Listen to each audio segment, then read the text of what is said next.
예. 너무 반갑습니다.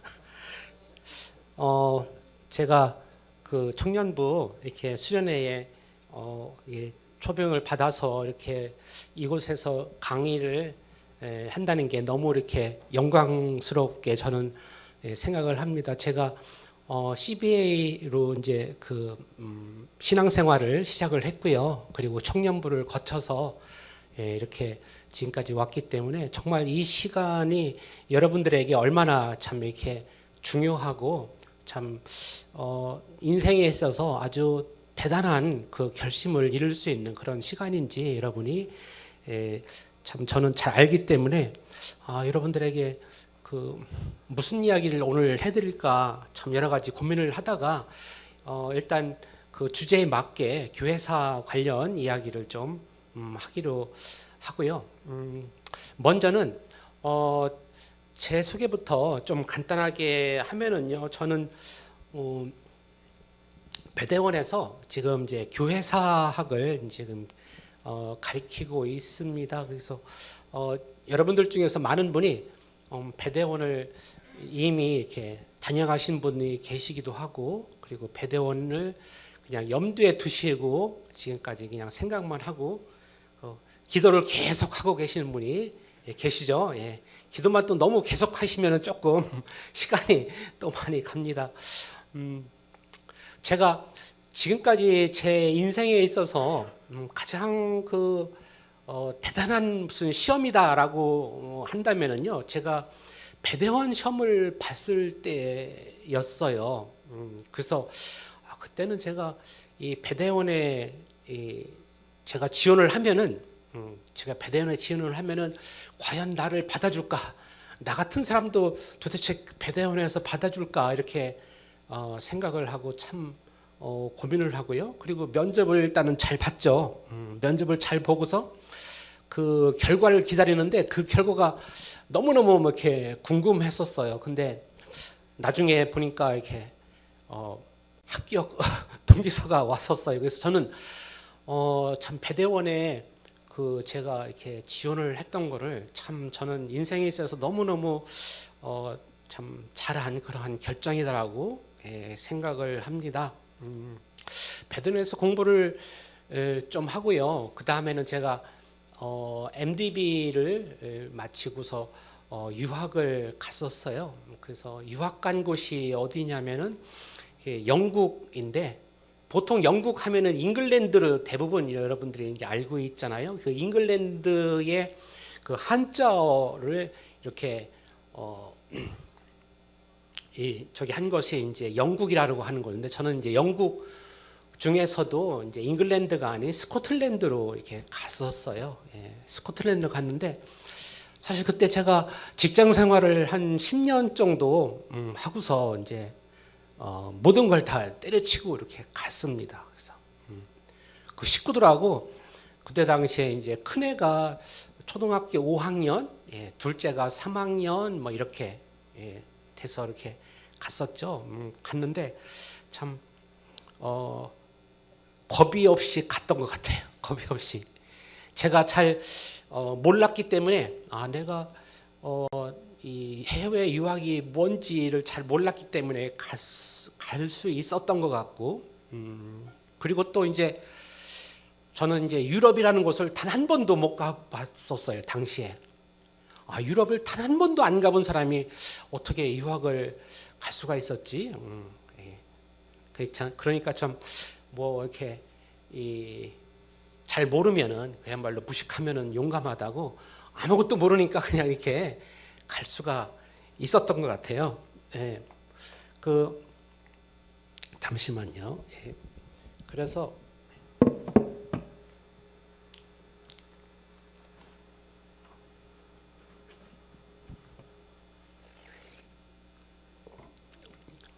유학의 길을 갔습니다. 그래서 당시에 이미 우리 교회가 이단이라는 그런 이제 문제 이미 이제 들어 있었고요. 좀 해외에서 공부를 하면 조금 이것이 좀 나아질 거다. 그리고 나는 해외에서 신학적인 그런 활동을 좀 하겠다라는 그런 생각으로 유학을 갔었죠. 그래서 유학을 갔는데 무슨 누구 후원을 받아서 간 것도 아니고 그냥 갔습니다. 혼자 갔어요. 잘 제가 간다는 거를 잘 많은 사람이 잘 알지도 못하고 이제 특히 제가 이제 아니 한 번도 안 가본 유럽을 그냥 그곳에서 평생 살지도 모르는데 거기를 간다는 거에 대해서 많은 분들이 걱정을 해주시고 참 그렇더라고요. 근데 가서 제가 처음으로 참 어려움을 느꼈던 것이 영어입니다. 영어. 여러분들 요즘은 영어를 여러분들이 어느 정도 잘 소화도 하시고 그리고 영어를 어느 정도 소통을 좀 할 수가 있고요. 그리고 해외에서 살다 오신 분들이 꽤 많으시기 때문에 영어에 대해서 그렇게 큰 불편함을 모르시죠, 그죠? 그래서 저는 그래서 지금도 꼭 이제 배대원에서 이렇게 학생이 들어오면은 물어봐요. 이렇게 한글로 공부하는 게 편합니까? 영어로 공부하는 게 편합니까? 이렇게. 근데 그래도 아직까지는 한글로 공부하는 게 많이 편한가 봐요. 근데 저는 가가지고 처음에 가서 영어가 참 어렵게 느껴져가지고 근데 제가 가서 처음에 가서 보니까 약 1년 된 분이 계셨어요. 1년 동안 그 유학 생활을 한 분이 계시길래 그분한테 그랬어요. 지금쯤이면은 영어가 거의 통달이 되셨죠. 내가 그렇게 얘기하니까 그분은 표정이 그냥 무슨 말도 안 되는 소리냐고 그런 식으로 하면서 고개를 절레절레 흔들더라고요. 참 저도 참 1년이 지난 다음에 그 뜻이 무엇인지를 이제 깨닫게 됐습니다. 그 후에 어떤 분이 또 그러더라고요. 자기는 영어를 마스터했다고. 영어를 마스터했는데 영어를 어떻게 마스터를 했냐면은 3년 만에 마스터했다. 그래서 정말 영어를 정말 잘하시는구나. 그래서 어떻게 마스터하셨어요? 그러니까 포기했습니다. 그러니까 나는 포기함으로써 영어를 마스터했습니다. 제 경험상은 한 6년 정도, 6, 7년 정도 살면은 영어에 대해서 어느 정도는 이렇게 피부에 와닿게 이렇게 어느 정도는 이렇게 습득을 할 수 있는 것 같아요. 여러분들이 이제 해외에 많이들 나가 보시잖아요, 그죠? 해외에 많이 나가 보시고 그러면서 이제 그 네이티브 스피커와 이제 이야기를 많이 하고 이제 그러면서 그들과 소통을 어떻게 하면 저렇게 자연스럽게 잘 할 수가 있을까 이런 거에 대해서 참 고민도 하고 큰 장벽을 느끼기도 하고 이제 그러는데 제가 생각할 때는 한 3년 정도 되니까 3년 정도 되니까 이제 영어로 꿈을 꿔요. 영어로 꿈을 꾸고 잠꼬대도 영어로 하고 이 정도 하면은 마스터를 한 건 줄 알았는데 아니에요. 한 6년, 7년 정도 돼야 영어가 정말 어려운 거구나. 왜냐하면 우리나라와 어순이 너무 틀리기 때문에 그죠? 근데 영어를 잘하는 사람들이 있어. 동양인 중에서 누구냐면은 중국 사람들이에요. 중국인들은 어순이 똑같아요, 그죠? 주어, 동사, 목적어 이게 영어나 중국어나 거의 비슷해. 우리 한글은 상당히 틀리잖아요, 그죠? 너무 어려워요, 그게 참 언어 장벽이라는 것이 참 크죠. 그 문화적인 장벽도 상당히 큰데 영국에 처음 가가지고서 가장 쇼크를 받았던 게 우리로 말하면 목욕탕에 있죠, 그죠? 목욕탕에 양탄자가 깔려 있는 거야. 양탄자가 쫙 이렇게. 아니 그럼 물을 어떻게 버리지? 물 버리는 데가 따로 있어 이렇게. 그래서 참 이게 정말 이 살기가 너무너무 힘든 곳이구나. 물론 제가 아까 6년 7년 돼야 영어를 어느 정도 저기를 할 수 있다라고 말한 거는 한인이 없는 사회, 그죠? 한인이 없는 가서 그들 속에 들어가서 살 경우가 그랬던 것 같아요. 물론 여러분들은 저보다 영어 더 잘하시고 나이가 또 젊은 나이에 이렇게 가시면 훨씬 더 일찍 적응을 할 수 있으라고 봅니다. 오늘 제가 이야기하려고 하는 이제 그 주제가 주로 뭐냐면요. 그 이제 청교도에 관한 거예요. 청교도. 청교도를 이해를 하려면은 참 오랜 시간이 필요하거든요. 오랜 시간. 제가 그래서 여러분들에게 이거를 오늘 1시간 반 동안에 다 설명한다는 것이 그렇게 쉬운 일은 아닌 것 같아요. 근데 제가 여러분들에게 하나 질문을 한번 해보겠는데요. 이 우리나라에서 교회 여러분들은 대부분 성락교회를 지금 이제 다니고 계신데요. 이 우리나라의 교회와 유럽의 교회, 유럽에 가서 교회를 한번 참석해 보신 분이 계십니까? 유럽에 가서 예배 참석을 해보셨다. 한번 이렇게 있으세요? 예. 유럽에 가서 교회를 봤을 때의 그 교회 모습과 우리나라의 그 교회 모습이 왜 이렇게 틀리지? 그런 거 한번 생각을 해보시지 않았어요? 예. 참 그게 쉬운 이런 문제가 아니에요. 그래서 그 2000년의 역사를 이렇게 짧은 시간 내에 제가 이제 설명하기는 참 어려워요. 어려운데 우리가 이제 역사 강의에서는요 주로 그때의 상황을 우리가 잘 인식을 해야 돼요. 그러니까 그때 상황이 어땠었다라는 것을 우리가 잘 좀 이해를 해야 그게 우리가 잘 알 수가 있거든요. 그래서 여기서 보면은 먼저 종교 개혁도 좀 이해를 해야 되고 청교도 탄생 뭐 이런 것도 이야기를 해야 되는데 종교 개혁을 그러면 우리가 어떻게 이해를 해야 되지? 16세기 우리가 16세기에 살아본지 못했잖아요, 그죠? 16세기 안 살아봤어. 그리고 지금 우리는 21세기 지금 대한민국의 서울이라는 곳에서 우리가 이제 신앙생활, 서울이나 근교 이런 곳에서 신앙생활을 하고 있는데 그때는 신앙생활이 과연 어땠을까 이런 것들을 정확히 잘 모르기 때문에 그거에 대해서 잘 판단을 쉽게 할 수가 좀 없는 거예요. 그래서 유럽에 가면은 교회가 다 문 닫고 뭐 그 술집으로 바뀌고 다 그렇다는데 우리는 이렇게 교회가 상당히 부흥이 되고 참 대단한 그런 교회들이 우리나라에 많이 있잖아요, 그죠? 그 이유가 뭘까? 그 이유를 사실 신학교에서도요 정확하게 가르쳐 줄 수가 없어요.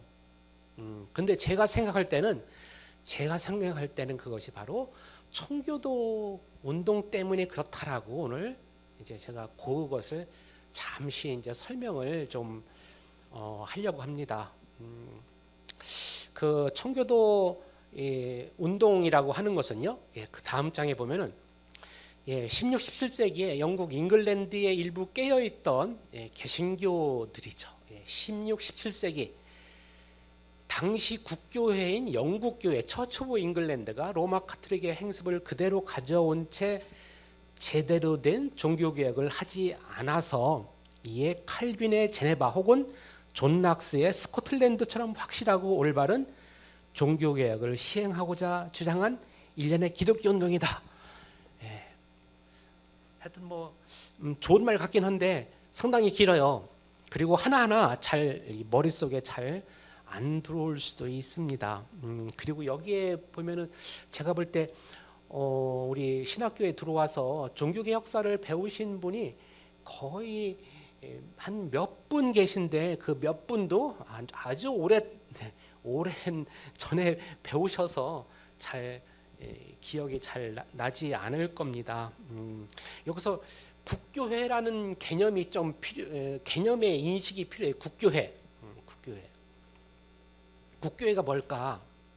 국교회가 그러면은 그거를 이해하려면 우리나라의 종교가 뭘까? 우리나라의 종교가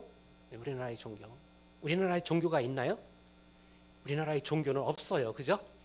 우리나라의 종교는 여러 가지가 있는데 우리나라는 신앙의 자유가 있어요, 그죠?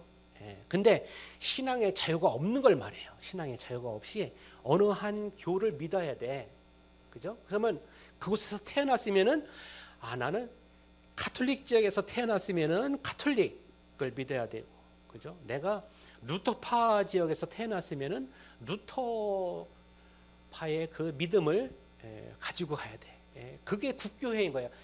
근데 이 국교회가 언제까지 왔느냐? 인류 역사에서 언제까지 왔냐면은 미국이라는 나라가 생겼죠. 최근에 한 200년 전에 생겼어요. 정말 짧아요, 역사가. 그죠? 미국이라는 나라는. 근데 그 나라가 생길 때부터 이제 국교회라는 것이 없어졌죠.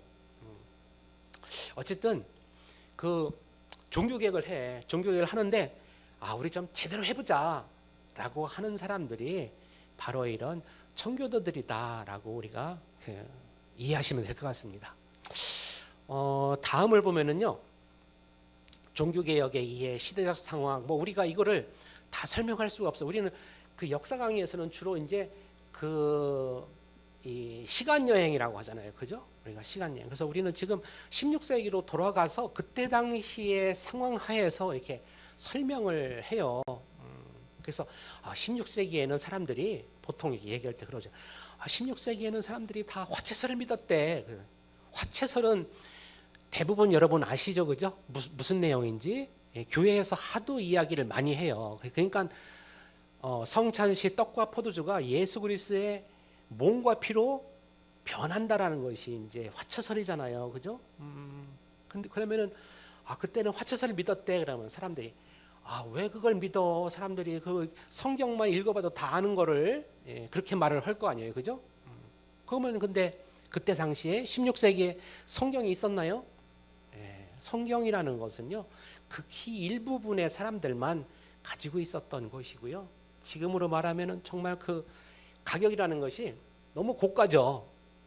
그래서 그 일반인들이 접근하기가 힘들어요. 교회 가서 그러면 교회 가면은 이 목사님이 잘 설명을 해줄 거 아니냐? 그러면 그것도 이제 우리가 몰라서 하는 얘기야, 그죠? 16세기에 교회를 가면은 목사님이 자기 나라 말로 이렇게 설교를 하실까? 아니었어요. 라틴어로 설교를 했어요. 라틴어라는 것은 어느 나라 언어냐면은 로마 언어죠. 고대 로마 언어, 그죠? 로마어를 당시에 사람들이 잘 이해를 할 수가 있었을까요? 못했어요. 그럼 어떻게 해? 사람들이 와가지고서 그냥 앉아 있는 거야, 이렇게. 그냥 앉아 있다가 떡을 주면은 예수님의 떡이구나, 예수님의 몸이구나, 아멘하고 그냥 받아 먹고 가는 거죠. 그런 정도의 신앙생활을 했다는 것이고요. 그 다음에 저기 보시면은 국가와 교회라는 개념은 졸업하신 분도 이해하기가 힘들어요. 사실 지금 제가 강의하는 내용은 청교도라는 과목을 제가 처음으로 지난 학기, 그것도 박사학위 강의 때 제가 이제 설명을 했던 건데요. 물론 국가와 교회라는 단어는 1학년 때부터 나오긴 해요. MDB 때부터 처음에 이제 입학을 해서. 근데 국가와 교회라는 것은 그야말로 국가와 교회가 하나인 거야, 하나. 국가 이꼴 교회인 거야, 그죠? 그러면은 우리가 신앙생활을 한다고 그래요, 그죠? 여기서는 지금은 21세기 한국에서는, 그죠? 근데 그때는 신앙생활이라는 것이 그냥 내가 살고 있는 게 그냥 신앙생활인 거예요, 그것이. 그러면 교회를 갈 필요가 있을까? 교회는 뭐 필요할 때만 이렇게 좀 가면은 되죠. 그러니까 지금 유럽에서는 사람들이 잘 교회를 안 가는구나. 조금은 이해가 될 거예요, 그죠? 그리고 지금 설명하려고 하는 거는요, 잉글랜드의 종교개혁인데, 잉글랜드라는 나라는 그 종교개혁의 특성이 좀 상당히 좀 남달라요. 그래서 이 다른 곳에서는 조금은 부분에서 개혁을 해요. 한 지역, 이런 지역, 저런 지역. 잉글랜드는 나라 전체가 해버립니다. 나라 전체가. 화끈하고 좋네. 근데 그것만큼 이유가 있었죠, 그죠? 참 그래서 그런 거에 따르는 좀 우리가 이해를 조금씩 이렇게 해보도록 하겠습니다. 우리가 잉글랜드 설명을 하기 전에 먼저 이탈리아로 잠깐 가볼게요. 이탈리아 15세기입니다. 이탈리아 15세기 피렌체 이제 프로렌스라는 거예요. 프로렌스. 이탈리아 프로렌스 많이들 가보셨죠? 프로렌스. 예, 가보세요. 정말 볼 게 참 많습니다. 그리고 가기 전에 최소한 이런 책이라도 좀 읽고 아니면 최소한 배대원에서 교회사 강의라도 좀 듣고서 가시면은요 들어오는 게 참 많아요. 이게 배울 게. 이 프로렌스에서 지롤라모 사보날로라고 하는 이 사람이 종교 개혁을 했어요. 이 사람이 종교 개혁을 했는데 이 사람이 하신 종교 개혁은 우리가 지금 얘기하고 있는 주제 청교도 운동과 상당히 관련이 있는 거예요. 청교도 운동과. 그래서 청교도 운동은 그야말로 온전히 성경으로 우리가 돌아가고자 하는 그런 것이었죠. 성경으로 좀 우리가 돌아가자. 예. 그래서 당시 사회는 이 프로렌스라는 고장은요, 이제 도시국가였어요. 이탈리아라는 나라는 없어요. 이탈리아라는 나라는 1800년대나 돼야 이렇게 생긴 그런 나라죠. 물론 전에 그 로마가 통일을 하고 이렇게 되기는 했었지만요. 그래서 도시국가 이 프로렌스에서는 당시에 이제 교황파 그리고 황제파 이런 사람들이 서로 싸우고 서로 그리고 도덕적으로 아주 완화된 해이한 그래서 이렇게 유흥을 많이 이렇게 쫓는 그런 사회였습니다. 그래서 지롤라모 사보날로라가 어느 날 막 설교를 하다가 여러 가지 예언들을 하게 되는데 프랑스가 우리나라를 고칠 거다 이런 얘기를 해요. 근데 공교롭게도 그 이야기가 예언이 딱 들어맞아요. 들어맞으면서 사람들이 이 사람이 괜찮은 사람이구나, 하나님이 쓰시는 분이구나 라고 하면서 지롤라모 사보날로라를 그들의 군주로 모시고 이 사람이 그러니까 왕은 아니지만 그래도 지배를 합니다. 예, 지배를 하면서 개혁을 해요.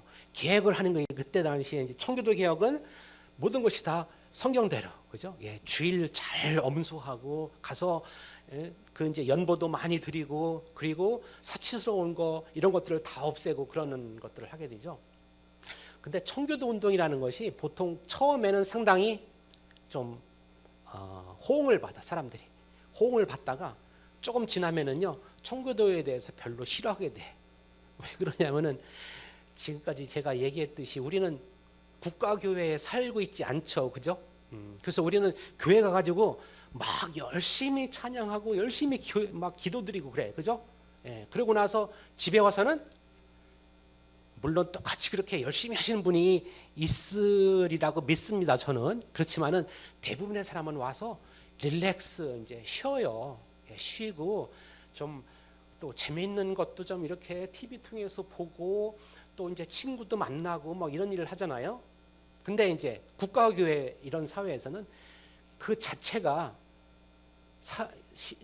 사회생활 자체가 신앙생활이기 때문에 그것 자체를 다 성경으로 그냥 성경대로 하도록 이렇게 규제를 한다는 것이죠.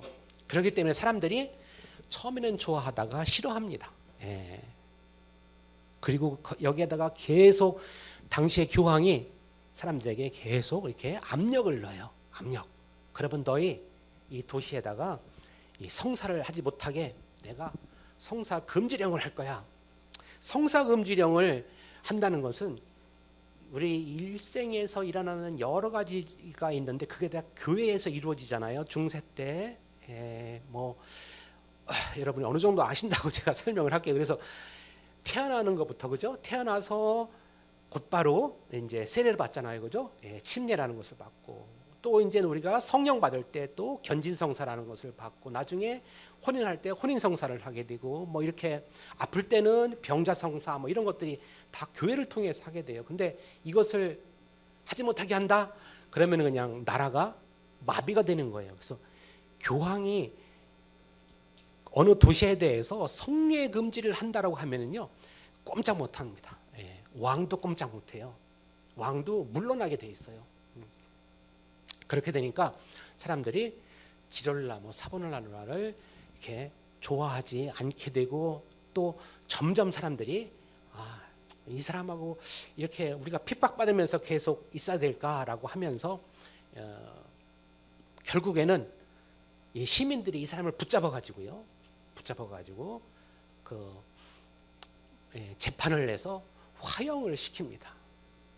그래서 이게 1494년도에 생겨났던 그 이제 이 종교개혁 이전의 종교개혁인데 이 사람은 성공을 하지 못하고 그냥 끝나게 됩니다. 그래서 당시에 동시대 사람인데요. 군주론을 쓴 사람이 있죠. 군주론이라는 미키아벨리가 군주론을 썼는데 이 군주론에서 뭐라 그러냐면 지롤라모 사브날로라는 힘이 없어서 종교개혁을 완성하지 못한 사람이다. 우리가 이렇게 이야기를 해요. 사실 뭐 지롤라모 사브날로라 요거 하나만 가지고서도 참 이야기할 게 참 많아요. 우리가 음악의 역사, 우리가 음악을 참 좋아하는 우리 교회이기 때문에 음악의 역사에서도요. 최초로 음악을 가사로서 막 또박또박 그 부른 그런 음악이 이때 또 일어나게 되고 이제 그렇습니다. 지롤라모 사브날로라가 이제 끝난 다음에 약 20년 후에 정확히 20년 후에 이제 마르틴 루터가 종교개혁을 하게 되는데 저는 이 사람들에게 이제 청교도로 얘기를 주로 할 건데 이 사람들 얘기를 왜 하느냐면은 이 우리의 일반 역사와 교회의 역사라는 것이 동떨어진 게 아니라는 거예요. 같아요. 그 안에서 우리가 시각적으로 그거를 제대로 못 볼 뿐이지 그걸 파악한다면 정확하게 다 이해를 할 수가 있어요. 마르틴 루터의 경우를 잠깐 보면은요. 마르틴 루터는 독일에서 종교개혁을 했다. 그리고 최초로 종교개혁을 완성한 아주 훌륭하신 분이다라고 우리가 보통 알고 있잖아요. 근데 독일에서 했다? 아니에요. 당시에 독일이라는 나라가 없었어요. 독일이라는 나라는 나중에 이때는 16세기죠. 나중에 19세기에나 천천히 시작하는 나라가 독일이고요. 독일이라는 나라를 현재와 같이 강력한 나라로 이끄는 것은 바로 히틀러입니다. 히틀러의 제3국이 있었기 때문에 현재 독일이라는 나라가 있고 독일이 전 세계 유럽의 아주 그 EU의 주축국이 돼요. 그렇기 때문에 우리가 아무리 히틀러 욕을 하고 이렇더라도 독일 사람들은 히틀러에 대해서 향수를 계속 가질 수밖에 없어요. 일본도 마찬가지잖아요. 그죠? 일본이 자기들이 막 세계를 점령하던 조선을 다 먹고 뭐 이렇게 중국까지 다 하고 러시아도 이기고 막 이럴 때를 매우 그리워하고 있죠. 그죠? 지금도 계속 그게 참 근데 여기서 제가 그 얘기를 왜 하냐면은 종교개혁을 하려면은 힘이 필요하다는 거예요. 힘이 왜 필요할까? 기도를 열심히 하면 되지 않을까? 물론 기도 열심히 하면 됩니다. 그죠? 힘을 갖다 주시겠죠. 근데 구체적으로 힘이 어떻게 생기냐면은 아까 얘기했던 국가와 교회. 그죠? 이 사람은 저 분홍색의 그 삭손이라는 지방에서 종교개혁을 했어요. 삭손이라는 지방에서 종교개혁을 했는데 그 지방의 영주였던 프리드리히라는 그 선제후가 마르틴 루터를 도와줬어요. 도와준 이유에는 여러 가지 이유가 있었는데 그 중에서 아주 강력한 이유가 경제적인 거였어요. 경제적인 거, 그죠? 중세 때 우리가 신앙 이야기하고 이 교회 역사 이야기하고 하면서 우리가 무슨 권력 이야기 그리고 돈 이야기 하는 것을 그런 거는 좀 제외했으면 좋겠다라고 우리가 보통 생각을 할 텐데 그걸 또 잘 알아야 이해가 돼요. 그러면 중세 때 돈이 어떻게 흘러갔을까? 교황청으로 돈이 많이 흘러간 건 사실이죠, 그죠? 교황청이 많이 흘러갔어요. 11조 같은 경우에는 이제 중세 때 원천 징수를 해요. 우리는 자발적으로 이게 11조를 하지만 그죠? 원천 징수를 해서 그것이 다 결국은 흘러 교황청으로 가게 되잖아요.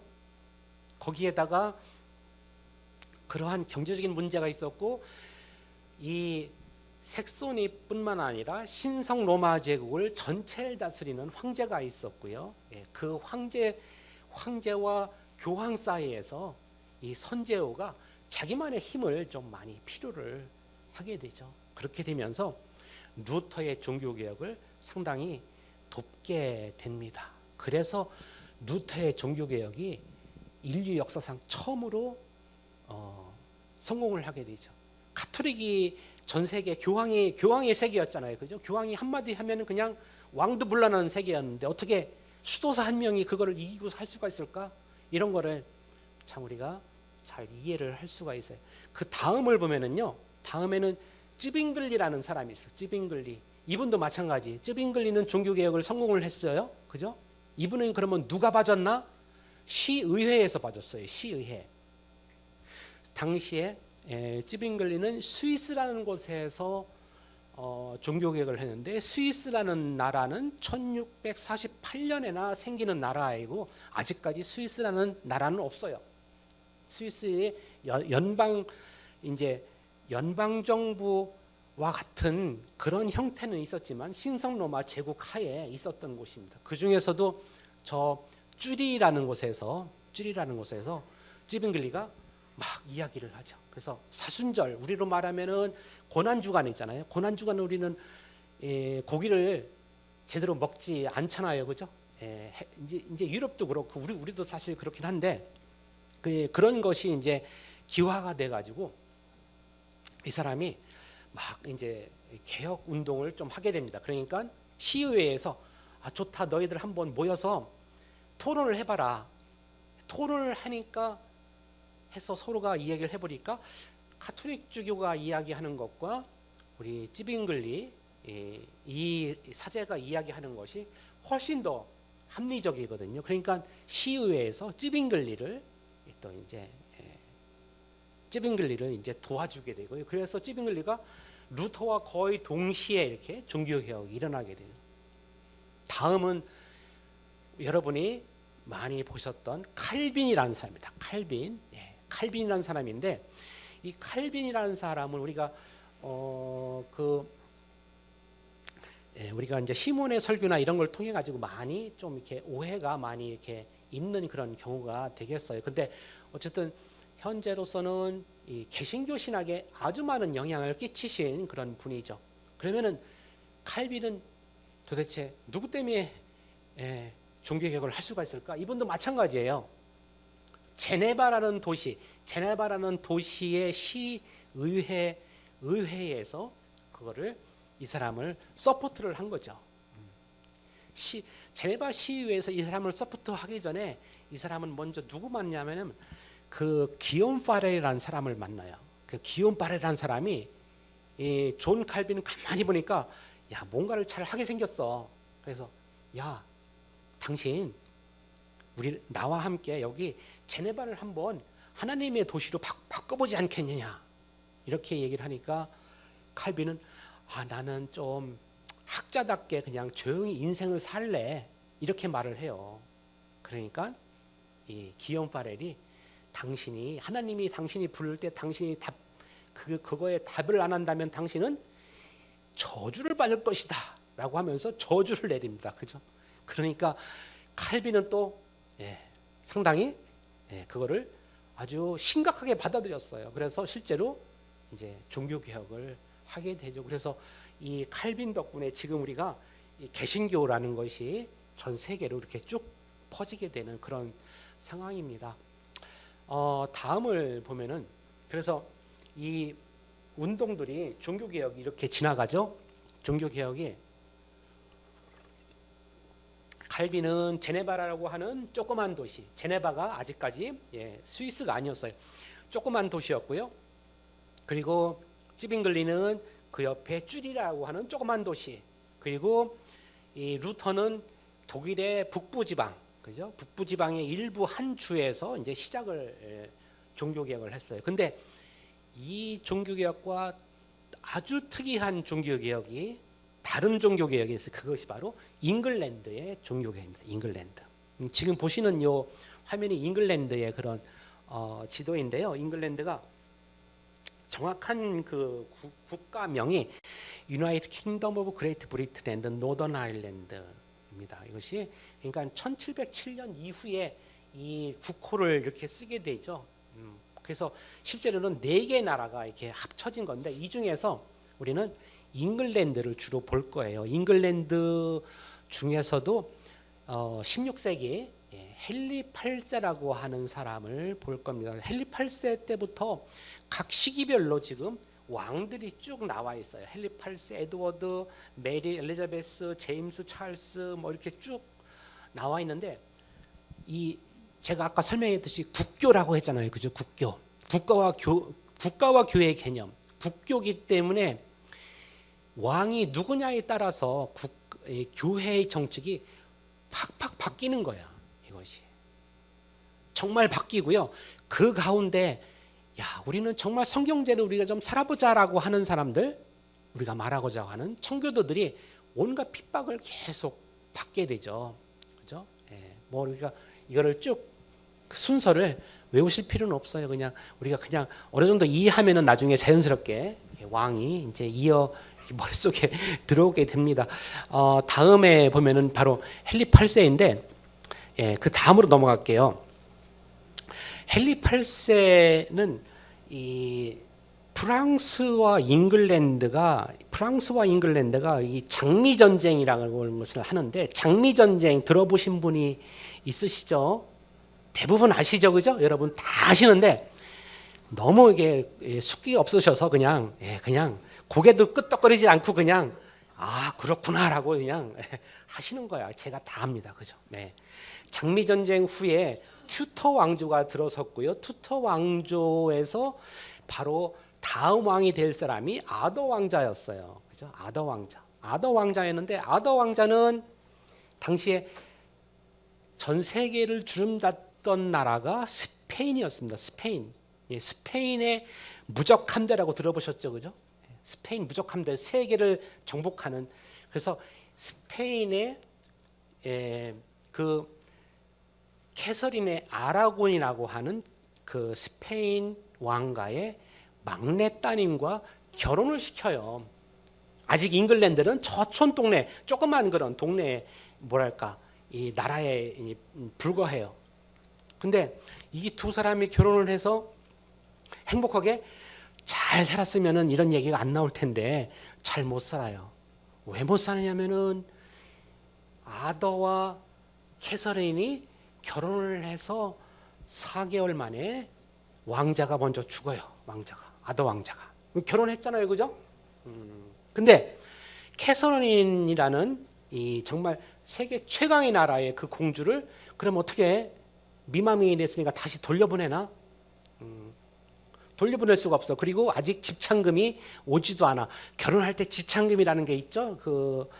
여러분들은 요즘은 그 지창금을 하는지 안 하는지 저는 잘 모르겠지만 보통 이게 혼수라고 하잖아요, 그죠? 왕과의 혼수는 대단해요. 영토까지 갖다 줍니다. 그 정도로. 근데 정말 스페인에서 보물을 실은 이런 배가 아직도 오고 있는 사이에 그냥 신랑이 죽어버린 거잖아요, 그죠? 그러니까 어떻게? 그 아버지 헨리 7세가 아더가 죽었으니 동생 헨리 8세 내가 너랑 결혼하는 게 어떠냐? 근데 이게 맞질 않죠, 그죠? 자기 형수와 결혼하는 거잖아요, 형수. 형수와 결혼을 해야 되는데 문제는 형수와 결혼을 합법적으로 할 수 있는 방법을 찾아보려니까 그걸 찾으면 돼. 뭘 찾냐면은 아더 왕자는 일단 연약했기 때문에 일찍 죽었어, 그죠? 그렇기 때문에 아더 왕자와 캐서린이 첫날 밤을 치렀을까? 아주 이상한 곳으로 흐릅니다, 지금, 그죠? 이야기가. 첫날 밤을 치렀을까 안 치렀을까 물어보니 안 치렀다고 이야기를 합니다. 물론 그렇게 답변을 해야 되죠, 캐서린으로서는, 그죠? 그래야 자기가 살아남고 자기가 잉글랜드에 계속 있을 수가 있고 다음 왕의 황후가 되기 때문에. 그래서 헨리 8세는 캐서린과 자기 형수와 결혼을 합니다. 물론 교황님의 허가가 있었죠. 당시에 모든 것의 결혼은, 왕과의 결혼은 교황이 허락을 해야 되니까. 결혼을 해서 행복하게 못 살았어요. 처음에는 좋았어요. 근데 둘 사이의 금슬은 좋았어요. 그렇지만은 아들을 못 낳는 거예요. 아들을 낳아야 자기 후대를 잇는데, 그죠? 결국에는 아들 낳다가 죽고 사산하고 딸 하나만 남겼어요. 메리 1세. 메리 1세. 근데 나중에 이 앤볼리라고 하는 가운데 있는 여자가 나타납니다. 앤볼리라는 여자가 나타나 가지고서 성경책을 하나 선물을 줬어요. 왕에게 선물을 줬는데 왕이 성경책을 이렇게 떠들어 보니까 그 속에 레위기 20장 21절인데 형의 아내를 취하는 것은 더러운 행위이고 형의 하체를 범하는 것이니 무자하다 이렇게 나와요. 무자하다 그러니까 그래서 내가 자식이 없구나. 딸은 자식이 아니야. 그냥 아들을 얻어야 돼. 그죠? 그래서 내가 자식이 없구나.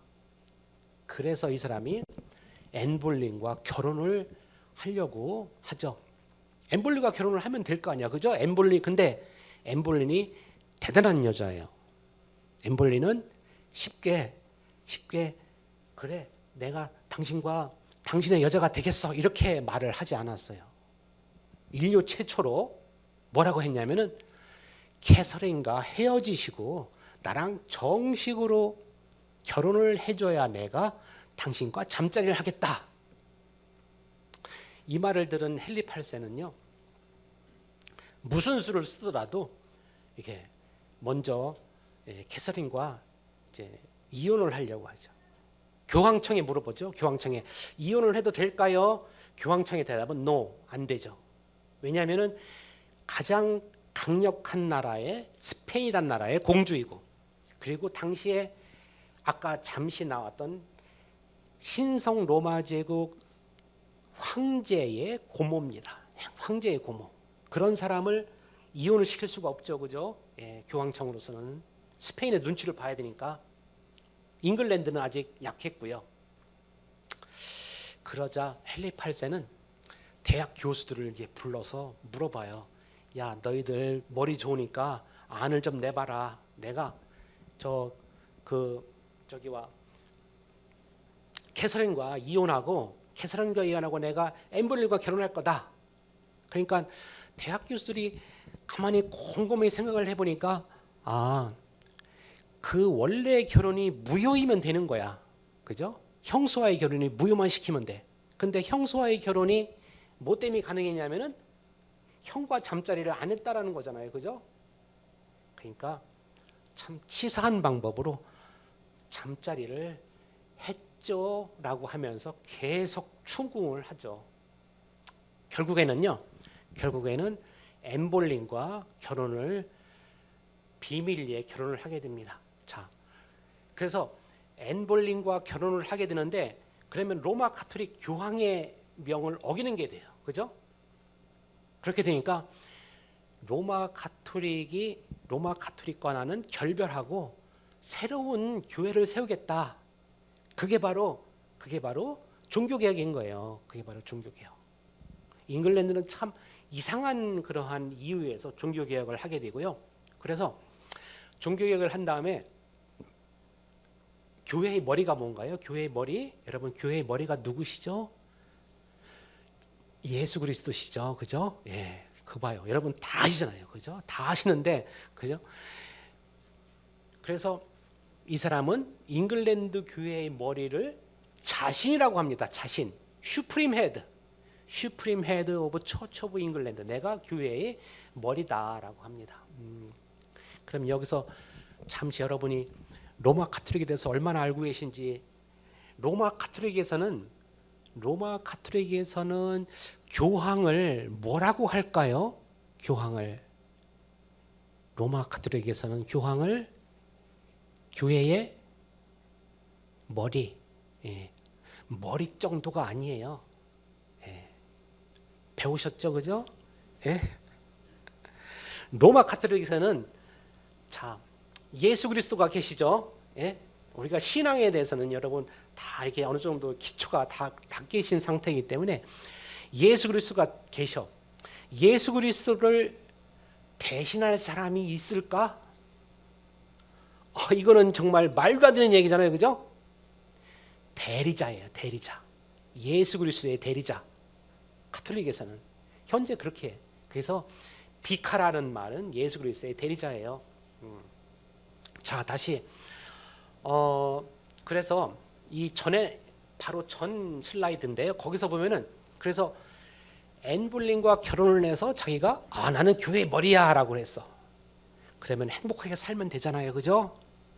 행복하게 살았을까요? 못 살았어요. 싸웠어요. 엄청 싸웠어요. 왜 싸웠을까? 앤 볼린의 성질이 한 성깔 하는 사람이죠, 그죠? 예. 그래서 신혼은 약 2달에 불과했고 엄청 싸웠어요. 거기다가 아들도 못 낳았어요. 결국에는 그래서 엘리자베스만 남겨놓았고 1000일 만에 그가 단두대에서 누명을 쓰고 죽습니다. 그 다음에 나온 여인이 바로 제인 시므온이라고 하는 여인인데, 제인 시므온을 통해 가지고서는 드디어 아들을 낳았어요. 그토록 바라던 아들, 그토록 바라는 아들을 낳아서 에드워드 6세가 탄생을 합니다. 그래서 에드워드 6세가 탄생을 하니까 이 제인 시므온은 정말 아주 영광을 많이 받았겠죠, 그죠? 그렇지가 않았어요. 불행하게도 제인 시므온은 아기를 낳다가 죽었습니다. 그래서 그 이후로도 3명의 여인이 있어요. 3명의 여인이 더 있는데 3명의 와이프가 더 있죠. 그래서 헨리 8세와 6명의 와이프라는 이야기가 매년 반복되는 드라마 주제예요. 영국에서는 너무너무 이제 유명하고 우리나라만 해도요 그것이 많이 소개가 됐어요. 근데 중요한 거는 헨리 8세 다음에 그러면 다음의 왕은 아들인 에드워드 6세가 되죠. 그러면은 에드워드 6세가 만약에 자식이 없을 경우에는 요 순서대로 해라라고 이렇게 명령을 내렸습니다. 헨리 8세가. 그래서 에드워드가 왕이 되는 것이죠. 그 다음 장을 보시면은 그 다음을 볼게요. 그래서 이 헨리 8세 때, 그럼 헨리 8세 때 교회가 어땠을까? 헨리 8세가 그러면은 종교개혁을 했어. 그러면 진짜로 종교개혁을 했을까? 아니었어요. 헨리 8세는 종교개혁을 실제로는 하지 않고 교회의 머리만 교황에서 자기로 바꾼 것이죠. 6개의 신앙 조항이 있는데 6개의 가죽끈이 달린 피 묻은 채찍이라는 거 합니다. 그래서 여기 보냐면 6개의 조항이 있는데 그 중에서 화채설, 여러분이 잘 아시죠, 그죠? 화채설을 어기게 되면은 회심의 기회 없는 화형. 이게 뭐냐면은 물어보지 않고 그냥 죽인다는 거야. 화채설을 부인하게 되면 아니 우리가 맨정신을 가지고서 이게 성찬 때 하는 요 떡이 이게 주님의 몸이라고 하면은 이게 믿을 수가 없잖아요, 그죠? 이거 안 믿는 사람은 그냥 다시 한번 묻지도 않고 그냥 죽이는 거예요, 그죠? 했던 그것뿐만이 아니라 일종 배수, 떡만을 제공해. 포도주 잔을 안 주고. 그거는 다 이제 사제만이 그렇게 받을 수 있다. 독신 생활, 개인 미사, 고해 성사 이런 것들을요 다 믿지 않으면은 그냥 그러니까 로마 가톨릭의 교리가 그냥 있어온 무늬만 개신교인 영국 교회가 된 것입니다. 다음을 보면은요, 이 그림이 이제 헨리 8세가 죽으면서 에드워드 6세를 후계자로 지목을 하는 그림입니다. 이게 트라플가 스퀘어 바로 앞에 가면요, 내셔널 갤러리가 있어요. 런던에 내셔널 갤러리 있고 거기서 조금만 모퉁이를 넘어가면은 포트레이트 갤러리가 있습니다. 그러니까 인물화 이제 그 전시실인데 거기 가면은 이런 그림들이 상당히 많이 있는데 뭐 정말로 보면은요 이렇게 크진 않지만 아주 아름다운 그림이에요. 그래서 다음에는 에드워드가 왕을 하고 밑에 있는 것은 이제 교황을 나타내죠. 교황은 점점 이게 힘을 잃어가는 그런 모습을 나타냅니다. 다음에 그래서 에드워드 6세 시기 때 그러면 교회가 어떻게 변했을까? 에드워드 6세 결론부터 말하면요, 제가 이제 준비한 게 하도 많아가지고 이게 한꺼번에 다 못하는데 좀 빨리 진행을 한다면요. 에드워드 6세 때는 지금까지 현재까지 봤을 때 가장 개신교다운 교회였어요. 이때가. 그래서 이때는 어린 아이기 때문에 외삼촌이었던 썸머셋이 이제 섭정을 하고 육계 신앙 조항을 폐지를 하고요. 통일령, 공동기도서, 그리고 예배시 영어를 사용해요. 이야, 교회 갔는데 내가 아는 말로 막 하는 거야. 그죠? 라틴어를 하다가 대단한 거죠. 그리고 성찬시 포도주잔이 주어지고, 그리고 사제들에게 결혼을 허용합니다. 드디어 사제들이 결혼을 할 수가 있다. 그죠? 이게 나중에 조금 있다가 이제 또 반대로 바뀌어 버렸죠. 다음 장에 보면은요. 그래서 이 대륙의 개혁 신학을 받아들이고 또 42개 신조를 중심으로 해서 이제 신앙을 정비를 합니다. 그래서 칼빈주의적, 그러니까 개신교의 종교를 믿음 체계를 받아들이죠. 믿음으로 인한 구원, 성찬론, 예정론 등 이제 받아들이는데 안타깝게도 에드워드 6세가 그냥 어린 나이에 죽죠. 후세를 남겨놓지 않고. 그렇기 때문에 그 다음에 왕은 누구한테? 첫 번째 딸이었던 메리 1세로 가게 돼요. 근데 지금 보시는 이 그림은 뭐냐면 9일간의 여왕 제인 그레이를 그린 그림입니다. 많은 생각을 하게 하는 이런 그림이에요. 제인 그레이라는 사람이 단두대에서 목이 잘리기 전에 그 광경을 그린 그림입니다. 제인 그레이라고 하는 사람에 대해서는요, 상당히 연민을 품게 하고 이 사람에 대해서 뭐랄까 이런저런 이야기들이 많이 해요. 우리나라에서는요, 이 사람의 이름을 똑같이 한 무슨 가수도 있고 막 그래요. 근데 이 사람은 그 다음 왕이 메리 1세가 된다고 했잖아요. 메리 1세는 카톨릭이죠. 카톨릭이기 때문에 카톨릭으로 가지 않기 위해서 이 사람을 세워서 그냥 개신교로 가려고 하게 되는데 그것이 제대로 이루어지지 않아요. 아직까지도 제가 아까 얘기했듯이 나라 전체가 종교개혁하는 것은 잉글랜드뿐이었잖아요. 그죠? 그래서 사람들이 이 개신교에 대한 인식이 그렇게 쉽게 받아들이지가 않았어요. 그래서 메리 1세가 군사를 일으키자 다 거기에 사람들이 동조를 하게 되고 결국에는 메리 1세가 왕이 됩니다. 메리 1세 시기에 이제 교회는 어떻게 되냐면은 카톨릭으로 복귀를 합니다. 참 많은 과정을 거쳐서 그죠? 간신히 무늬만 개신교였다가 진짜 개신교가 됐는데 그게 그냥 없어져 버린 거야. 그죠? 그래서 카톨릭으로 복귀를 하고 그러면서 개신교의 모든 체제를 부인합니다. 그리고 로마 교구로 편입을 하고요. 미사가 회복됩니다. 미사가 무엇인지에 대해서는 신학교에 들어오셔서 이제 배우시면 돼요. 그 미사는 정말 그 성찬과 상당히 관련이 된 것인데요. 이제 카톨릭에서만 주장을 하는 것이죠. 공동교섭 철폐, 성직자 독신제를 합니다. 그럼 어떻게? 그 전에 에드워드 6세 때 결혼을 해서 가정을 꾸렸어. 성직자들이. 그러면 이제 바뀌었네 정권이. 그럼 어떻게 돼요? 헤어져야 돼. 마누라와 헤어져야 돼. 아들하고. 자, 그 다음에 보면요.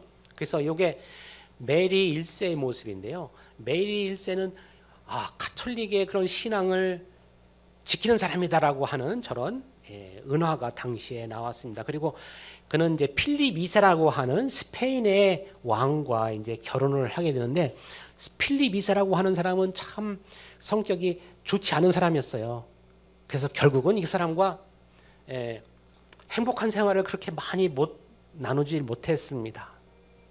그래서 결혼을 하면은 그죠? 결혼을 하면은 물론 남자도 마찬가지고 여자도 마찬가지지만은 서로에게 사랑을 주고받는 것이 최고의 행복이죠, 그죠? 특히 여자는 남편으로부터 사랑받는 게 최고의 행복이라고 볼 수 있는데 남편으로부터 사랑을 못 받아. 상상 임신만 계속하게 돼. 그죠? 그렇게 되면서 그는요, 그러한 스트레스를 누구한테 다 푸냐면은 누구한테 풀겠어요? 가톨릭으로 변했어. 개신교가 좀 남아 있어. 개신교들한테 풉니다.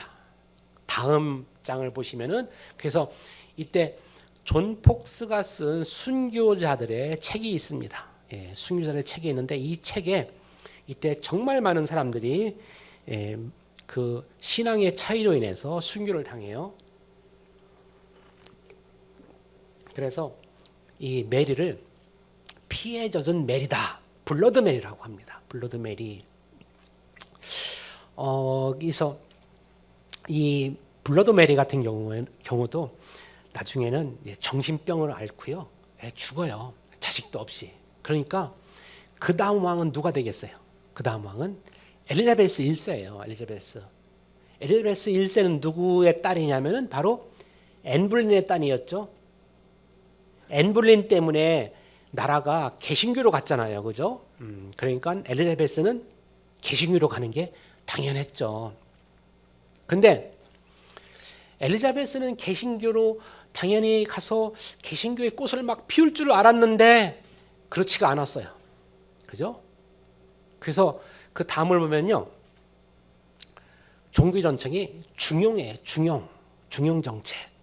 중용 정책이라는 것은 극단적 교황주의, 프로테스탄트 모두를 배제하고 어느 정도 가톨릭과 개신교를 품을 수 있다라고 하는 정책입니다. 여러분, 그 믿음이 다른 사람과 신앙생활을 같이 할 수 있다는 게 가능할까? 여러분이 혹시 여호와의 증인과 같이 신앙생활을 할 수가 있을까요? 힘들어요. 어려워요. 그죠? 자, 그러면은 우리 기독교에서 서로 믿는 게 아주 틀린 사람들끼리 이렇게 해서 어느 정도 합쳐가지고서 중용 정책으로 잘 이뤄나가 보자. 뜻은 좋아요. 뜻은 좋은데 이게 정말 이루어지기가 힘들어요. 그래서 엘리자베스 여왕의 정책에 반대하는 사람들이 많이 나오게 돼요. 그래서 오히려 메리 1세 때부터 보다 엘리자베스 때 훨씬 더 많은 순교자가 나오게 됩니다. 그리고 새로운 수장령이 나오지, 슈프림 거버너 오브 더 처치 오브 잉글랜드라고 발표를 합니다. 앞에서는 슈프림 헤드였죠. 그죠? 머리였어요. 교회의 머리. 헨리 8세는. 근데 그 딸인 엘리자베스는 슈프림 거버너. 아, 나는 최고의 통치자야. 뭐 이렇게 나간 거죠. 다음을 보시면은요. 그래서 39개의 신조를 그가 새로 이렇게 만들었고요. 엘리자베스의 종교 성향이 우리가 잉글랜드에서 가서, 여러분이 혹시 잉글랜드에 가서 런던이나 이런 데 가서 교회에 가서 그 이제 예배를 본다라고 할 때 참 느낄 수 있는 것이 단어예요. 이게 화려한 가톨릭 의식, 교회 장식을 좋아합니다. 우리가 개신교에 교회를 가보면은요, 우리 다 개신교이고 우리 이제 그렇지만은 개신교에는 이런 무슨 그림이라든가 장식 같은 게 별로 없어요. 그죠? 스테인글라스 없어요. 그죠? 근데 이런 것을 아주 좋아해요. 엘리자베스가. 그리고 또 엘리자베스는 음악을 아주 좋아했어요. 종교개혁 때 음악을 다 좋아하진 않았어요. 어떤 사람들은 음악을 배제하기도 했는데 이 사람은 음악을 참 좋아했어요.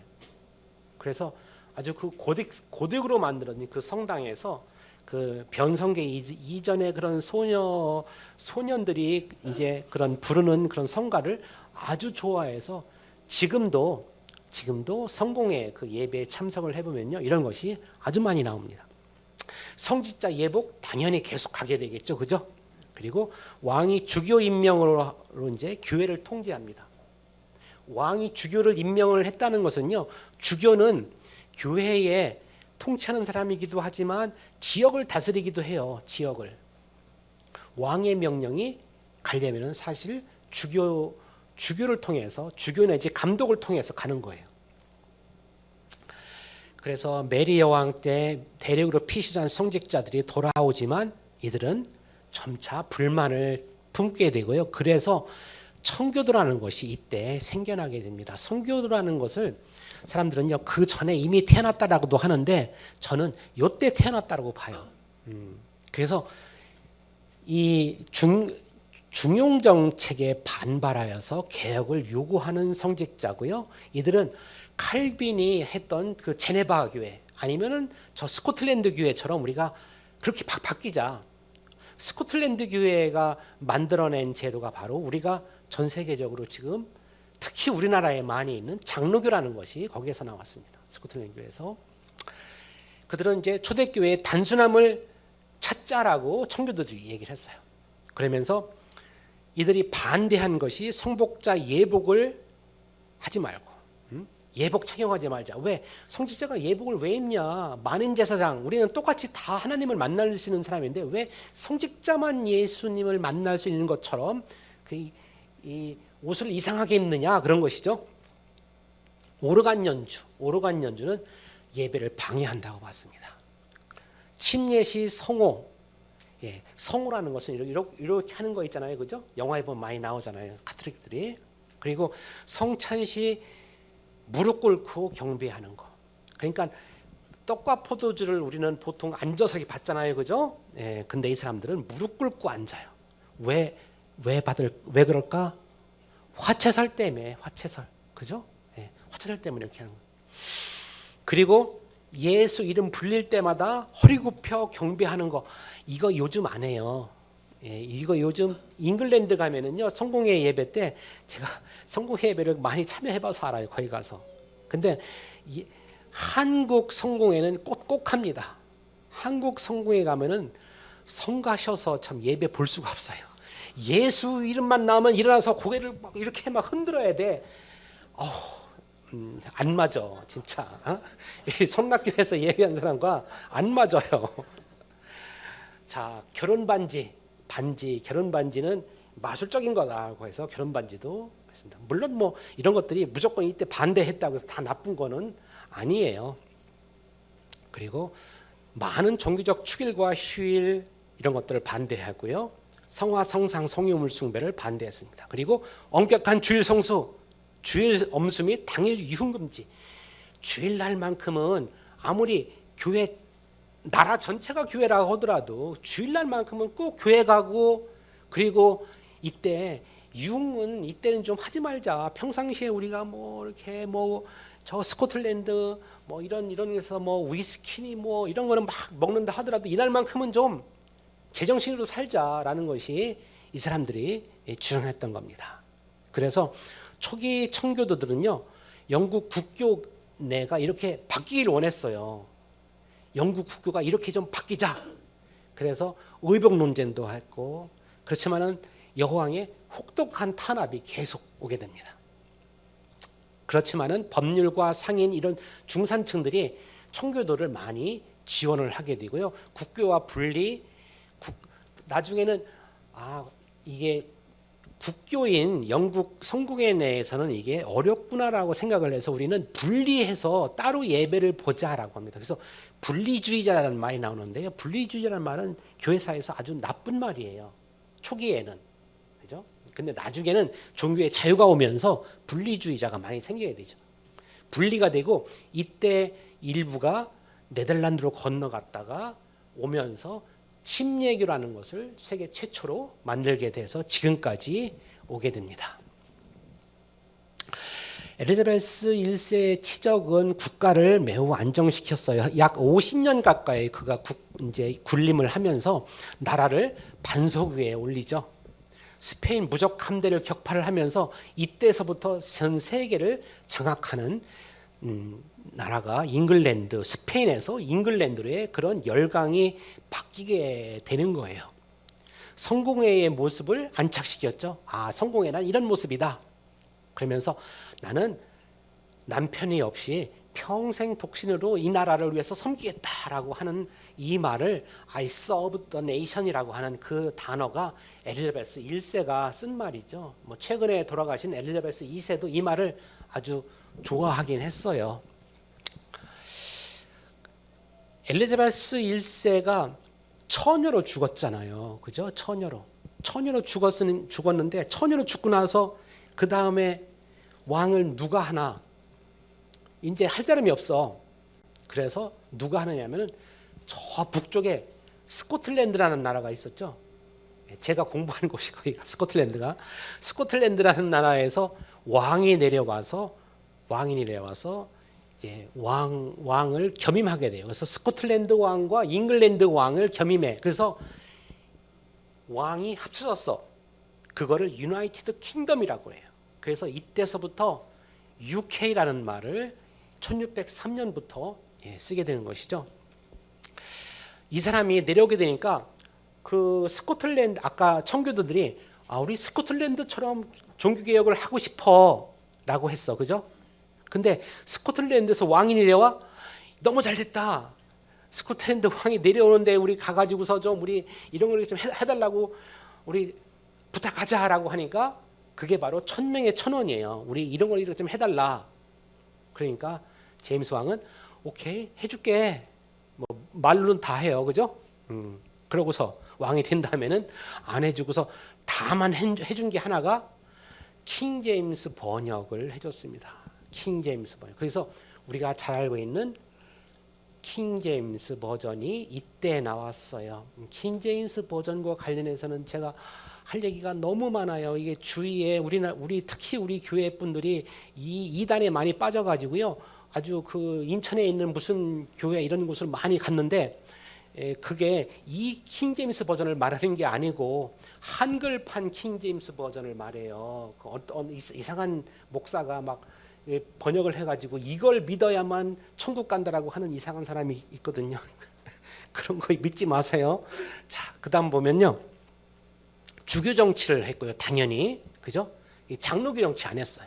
그 다음에 어머니 메리 퀸의 영향을 많이 받아서 어머니 메리 퀸이 돌아가실 때 이 사람은 잉글랜드에서 단두대에서 이제 돌아가시게 되는데 아무 말도 못했어요. 왜냐하면 가만히 있으면 내가 다음에 잉글랜드 왕까지 될 가능성이 있기 때문에 그렇겠죠.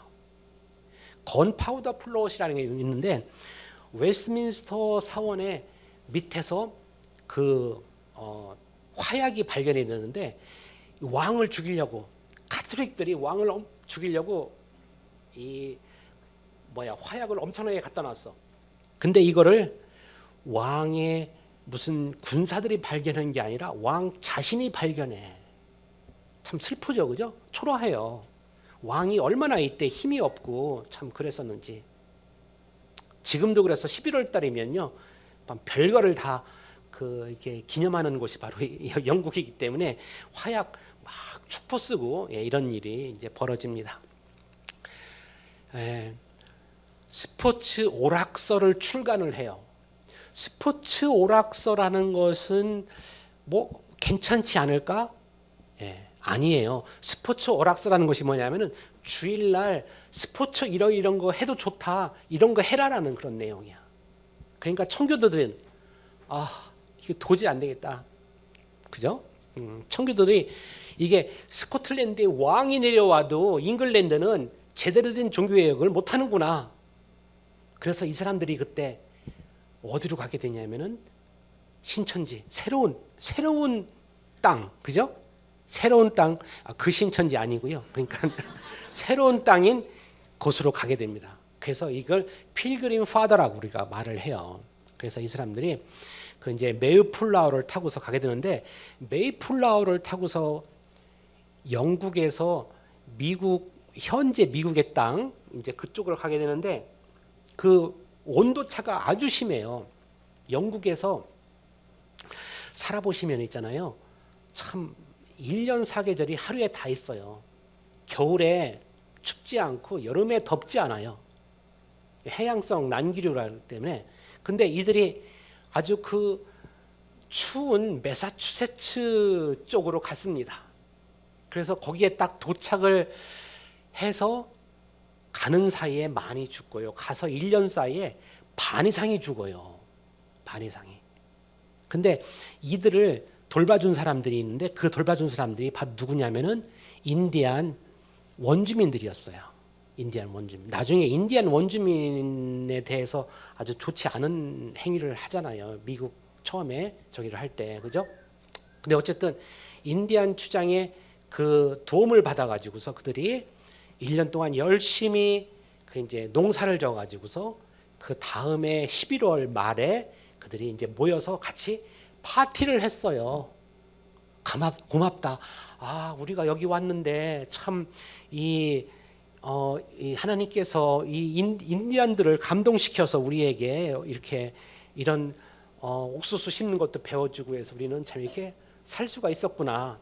그래서 시작된 것이 바로 추수감사절이라고 합니다. 예, 추수감사절. 그래서 그때 당시에 그들을 도왔던 인디안 추장의 이름이 마사소이드였고요. 마사소이드를 기념한다라고 해서 매사추세츠라고 합니다. 그래서 그 주 이름을 매사추세츠 주라고 합니다. 다음 페이지에 보시면은요, 이게 참 이 내용이 너무 많이 지금 남아 있긴 해요. 그래서 찰스 1세 때 아까 제임스가 왕이 됐다가 킹 제임스 버전 만들고 그 다음에 그 사람 다음에는 찰스 1세가 왕이 됐죠. 찰스 1세 때는 엄청나게 싸웠어요. 누구랑 싸우냐? 네 분 다 싸웠어. 국회파, 왕당파 싸우고, 그리고 스코틀랜드와도 싸우고, 그죠? 네. 그래서 찰스 1세 때는요, 결국에는 나중에 그 올리버 크로멜이라는 사람이 이 사람을 잡아가지고서 단두대에서 죽입니다. 그래서 왕정이 끝나게 되죠. 왕정이 끝나고 그 다음에는 이제 올리버 크로멜의 그러한 이제 이 공화정이 되게 되는데요. 예, 2장을 더 넘겨주셔야 될 것 같아요. 예, 그래서 공화정을 하게 되는데 올리버 크로멜이 로드 프로텍터로서 통치를 하죠. 근데 이때는 이 사람들이 주로 청교도들이었어요. 청교도들이 그러면은 국가를 잘 운영을 하면은 그러면 좋아지겠네? 아니었어요. 신앙인은 우리 신앙에 열중을 해야지 나라를 다스리고 그러면은 실제로는 그렇게 잘 되질 않아요. 그래서 정책적으로 아주 혼란을 가져오게 되고 그리고 종말론까지 나오게 되고 그렇게 되면서 결국에는 공화정이 무너집니다. 무너지고 결국에는 왕정이 다시 복귀가 되죠. 다음 장에 보시면은 찰스 1세 찰스 2세 때 찰스 1세의 아들인 찰스 2세가 다시 왕으로 복귀를 하면서 너희들 다 원하는 대로 해줄게. 해줬을까요? 안 해줬어요. 다시 국가교회로 돌아갔어요. 다시 국가교회로. 그래서 비밀집회법, 오마일법 이런 것이 생기게 되고요. 자, 그 다음 장에 보면은요, 그러니까 찰스 2세가 제대로 된 아들이 없었기 때문에 그 동생인 제임스 2세로 왕위가 넘어가요. 제임스 2세는 가톨릭이에요. 큰일 났어 이게. 지금까지 그 많은 그런 걸 거쳐가지고서 간신히 이렇게 유지되고 있는데 왕이 가톨릭이야. 에? 그래서 사람들은 그냥 기다렸어요. 저 왕 죽기만을. 에? 그래서 그 왕도 내가 나라를 완전하게 바꾸진 않을게 라고 약속을 했지만 무슨 일이 벌어지냐면은 바다 건너에 무슨 왕이 있었냐면은 그 태양왕이라고 하는 프랑스의 루이 14세가 있었어요. 루이 14세가 여인을 갖다가 선물을 했는데 그게 바로 메리 오브 모더나라는 여인이에요. 그 여인과 결혼을 하게 되면서 물론 본본이 죽고 나서 결혼을 하고 거기에서 나온 아들이 생겼는데 그 아들을 통해서 나는 왕위를 이끌어가겠다라고 합니다. 근데 개신교 사람들은 제임스 2세가 원래 본처에서 난 딸들 통해서 본처에서 난 딸들이 개신교기 때문에 그들을 통해서 나라가 이어진다면은 우리는 조금 불편을 감수할 거야라고 기다렸던 사람들인데 그냥 넘어가게 됐죠. 그래서 이 사람들이 당시에 토리당과 휘그당이 있었어요. 이 사람들이 이제 메리 그 원래 딸인 메리한테 편지를 써가지고 그 메리의 남편이 오게 됩니다. 그래서 이 사람들은 완전한 개신교였죠. 그래서 이 사람들이 와가지고 영국이 가톨릭으로 넘어가지 않게 않고 개신교로 남게 되는 것이 바로 명예혁명이에요. 명예혁명. 제가 이 명예혁명을 얘기할 때 주로 어떻게 얘기를 하냐면요. 명예혁명은요, 우리가 지금도 그런 경향이 있어요. 우리나라가 개화가 조금 늦었죠. 일본에 비해서. 그죠? 아주 조금 늦었어요. 근데 그래서 일본을 통해 가지고 많은 책자들이 들어와요. 그래서 일본 책을 갖다가 베껴서 우리나라 역사책이나 이런 걸로 쓰는 경우들이 많아요. 그래서 우리가 배웠던 역사책인 뭔가 설명을 제대로 못 해줘. 명예혁명 같은 경우 거기에서는 어떻게 설명을 하냐면 시민들의 권리를 보호하기 위해서 이제 피 한 방울 흘리고 사회적 혁명을 이룬 것이다라고 그렇게 설명을 해요. 근데 우리가 보니까 어때요? 이건 완전히 종교 싸움이죠, 그죠? 신교냐 구교냐 그거예요. 제가 몇 번 얘기를 하는데 신교, 구교 아니면 다른 이슬람과의 싸움 이거만 이 눈으로 역사를 보면요 다 풀립니다. 복잡하지가 않아요, 사실은 유럽의 역사라는 것이. 근데 이거를 모르면서 이렇게 막 뭐 연도 외우고 뭐 하면 힘든 거야, 그죠? 자, 그래서 명예혁명이 드디어 이루어지고 그래서 명예혁명 이후에는 가톨릭 신앙을 가진 자가 영원히 왕이 될 수 없다라는 것이 이제 정해졌고 종교적 관용 청교조 목회자가 복직을 합니다. 그래서 당분간 유럽 전체는 잉글랜드의 윌리엄 3세 명예혁명으로 윌리엄 3세와 프랑스의 루이 14세의 대결로 이렇게 종교가 가톨릭과 개신교를 서로 싸우는 전쟁으로 이어가게 되죠. 자, 우리가 신대륙을 보도록 합시다. 신대륙.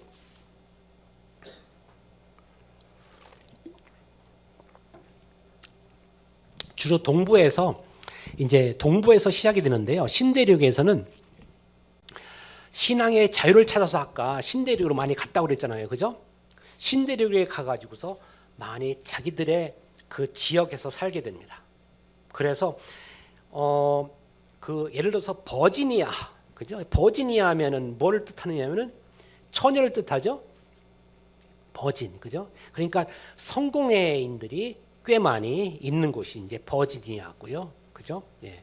또 펜실베니아 같은 경우에는요, 그 윌리엄 펜이라는 사람이 종교의 관용을 많이 베풀게 돼요. 그렇게 돼서 거기에는 많은 아주 소수의 그래서 아나바프티스트라든가 퀘이커교든가 이런 사람들이 많이 오게 되고 매사추세츠주 가장 위에 있죠. 아까 제가 얘기했던 그죠? 예, 청교도들을 중심으로 한 청교도, 장로교 이런 사람들이 저 뉴욕, 매사추세츠 이쪽으로 쭉 있게 됩니다. 다음 장을 보게 되면요. 그러다가 미국에서 대각성 운동이라는 것이 벌어지게 되는데 이것이 바로 청교도들의 정신이 옮겨가서 생겨난 것입니다.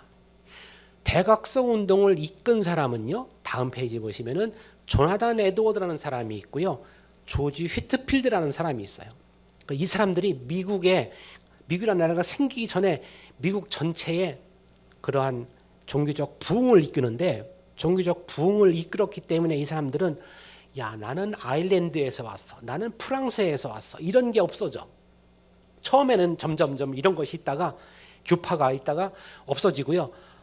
신앙이 부흥하게 되면 있잖아요. 사람들이 다 하나가 되잖아요. 그죠? 신앙의 이런 부흥이라는 것이 아직까지 유럽에서는 있지 않았어요.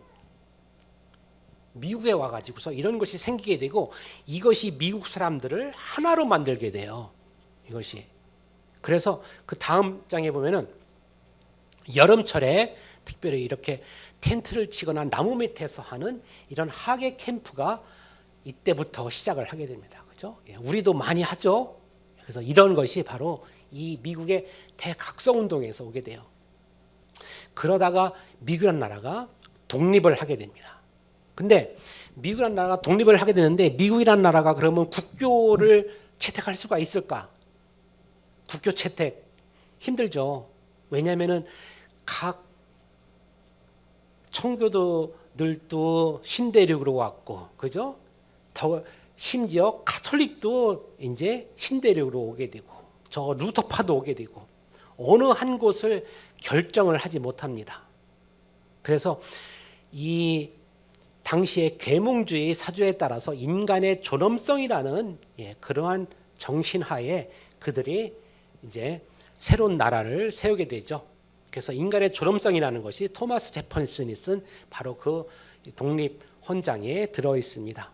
그래서 그 다음을 보면은 계몽주의에서 신앙의 자유로 가게 되고요. 처치 앤 스테이트, 그러니까 지금까지는 교회 국가가 하나였어. 그런 곳이 이제 없어지면서 종교의 자유가 나타나.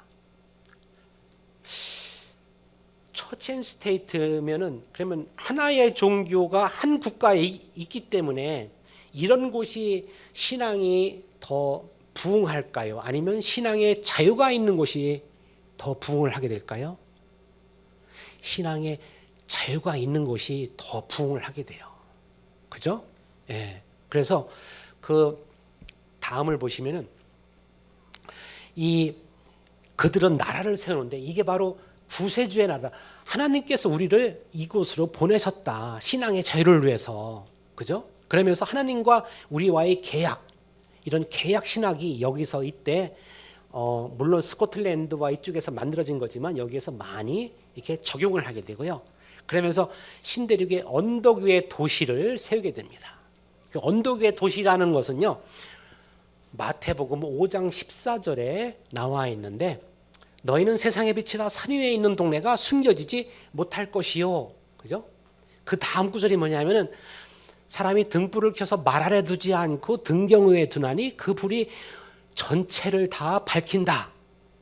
아주 제가 좋아하는 정말 개인적으로 그런 이제 성경 구조입니다. 그래서 언덕 위의 도시를 그래서 세워서 모든 사람들에게 복음을 전파하는 그런 나라를 세우게 돼. 이것이 다 청교도적인 정신으로 미국이라는 나라가 세워지죠. 그래서 자유 정신 아래 종교의 자유를 허용하면서 기독교는 더욱더 번창해 나가게 됩니다. 신대륙의 요거 시간상 생략하도록 하겠습니다. 그래서 아까 조금 전에 나왔는데 그래서 신대륙 이때부터는요 꼭 교회가 주일 성수와 11조를 꼭 하게 돼요. 주일 성수와 11조 유럽에 있는 교회 안 하죠, 그죠? 유럽에 가셔서 여러분 교회를 참석해 보시면요 헌금할 때 이 집회 내는 사람 별로 없어요. 저도 교회를 꾸준히 참석을 하지만 집회 내는 가정은 저희 가정밖에 없었어요. 다 동전 내요. 동전. 왜? 교회가 정부이기 때문에. 교회가 정부예요. 그죠? 그러면은 그러면은 목사님 사례를 드려야 되는데 어떡하지? 그거는 no problem. 목사님 사례는 나라에서 줘요. 그죠? 정부 거기 때문에 교회는. 그죠? 예, 국가와 교회라는 개념이 바로 그런 거예요. 근데 여기서는 이제 종교의 자유가 있었고 그렇기 때문에 꼭 주일 성수를 하게 되고요. 그리고 11조를 하게 돼요. 11조가 뭐 구약에서 어떠니 뭐니 하는 그런 말은요. 여러분 정말 신경을 쓰시지 않으셔도 됩니다. 예, 그거에 대해서 나중에 제가 설명할 수 있는 기회가 있으면 또 설명을 하고요. 다음 장으로 가겠습니다. 그래서 미국의 교회들이 정말 여러 교파들이 이렇게 한꺼번에 정말 대성장을 이루게 됩니다. 다음에 보면은 그래서 최근에 이제 트럼프 대통령이 제2기가 시작이 되죠. 그러면서 미국의 대통령들은요 꼭 성경에 손을 얹고 이렇게 선서를 합니다. 마치 우리가 교회에서 이제 교회에서 결혼식을 할 때 성경에 손을 얹고서 하잖아요, 그죠? 꼭 그렇게 하세요. 혹시라도 여러분들 중에서 아직 결혼을 안 하신 분이 있는데 있다면은 그런 분들이 아니야 나는 좀 자유분방하게 할 거야. 나는 좀 결혼식을 주례 없이 목사님 없이 우리끼리 해볼 거야라고 하시면은 안 돼요. 예. 왜냐하면은 결혼식은 하나님이 우리에게 명하신 거고요. 그죠? 신앙 안에서 우리가 이루어져야 돼요. 상대방이 아무리 반대를 하더라도 개파하고 결혼을 혹시라도 하더라도요, 아무 목사님이라도 세우세요, 제발. 예? 개파하고 결혼한다고 목사 없이 우리끼리 할 거야? 예. 제가 그런 틈새 시장에서 제가 몇 번 저기를 주례를 했었어요. 예? 주례를 했었는데 그러니까 꼭 요즘 결혼식장이 힘들대요. 신부들 때문에 하도 자기 스타일대로 막 이렇게 하고 저렇게 하고 하는 바람에, 그죠? 갑자기 이상한 얘기를 했네. 자, 그다음 봅시다. 조선을 봅시다. 조선, 우리나라. 자, 이게 참 중요해요. 조선은 우리나라에 기독교가 어떻게 들어왔냐면요, 유럽에서 안 들어왔어요. 미국을 거쳐서 들어왔어요. 미국을 거쳐서 선교사들이 가장 성공한 나라가 바로 우리나라입니다. 초기의 선교사를 보면요, 알렌 박사, 언더우드, 아젠펠러, 스크랜톤, 정말 쟁쟁하신 분들이고 그들의 출신 대학들을 다 써놨어요. 다 청교도적 신학을 가리키는 그런 학교이고요. 그렇기 때문에 그 다음 장에 보면은 선교사들이 우리나라에서 활동이 무엇을 했냐면요, 처음에 병원 및 학교를 설립합니다. 처음에 그러니까 기독교 전파가 아직까지 흥선대원군의 영향으로 잘 저기가 전파 허용이 안 될 때 이런 일부터 하게 되고요. 청교도적 개신교예요. 우리나라 개신교가 무슨 개신교냐면은 청교도식 개신교예요. 오늘 이것만이라도 정확하게 잘 알고 가세요. 그렇기 때문에 우리는 주일 성수하고요, 11조 하는 거예요. 그래서 그죠? 그래서 철저한 신앙생활을 하고 주일 성수 11조 하고 열정적인 전도 활동을 하는 거예요. 우리나라가. 그죠? 그렇기 때문에 우리나라 개신교가 정말 많이 꽃을 피우는 곳이고요. 중세적 생활 방식을 현대화했어요.